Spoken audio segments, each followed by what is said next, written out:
మళ్ళీ ఒక వారం అయితే ఇంకా నేను ఇలాగే భోంచేయాలన్నమాట. ఏదైనా సరే, అది పచ్చడైనా సరే, పప్పు అయినా సరే, ఒక నీసు తప్ప అంటే చికెను, మటన్లు, గుడ్లు ఇట్లాంటివన్నీకి బాయ్ బాయ్ చెప్పాలి ఒక వారము.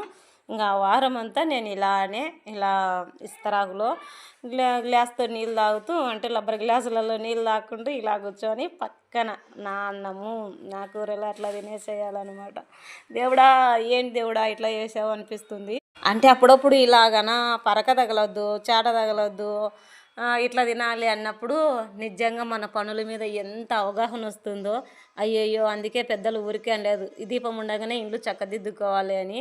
నాకు ఇప్పుడు అనిపిస్తుంది అనమాట. అప్పుడు ఏదైనా అన్నీ బాగా చేసుకున్నప్పుడు బా మళ్ళీ చేద్దాంపా అన్నట్లు ఉంటుంది. ఇప్పుడు ఏదైనా పక్కన కూర్చోన్నప్పుడు అయ్యయ్యో, ఆ పని చేసింటే బాగుంది, ఈ పని చేసింటే బాగుండు అనిపిస్తుంది. నిజంగా కదా.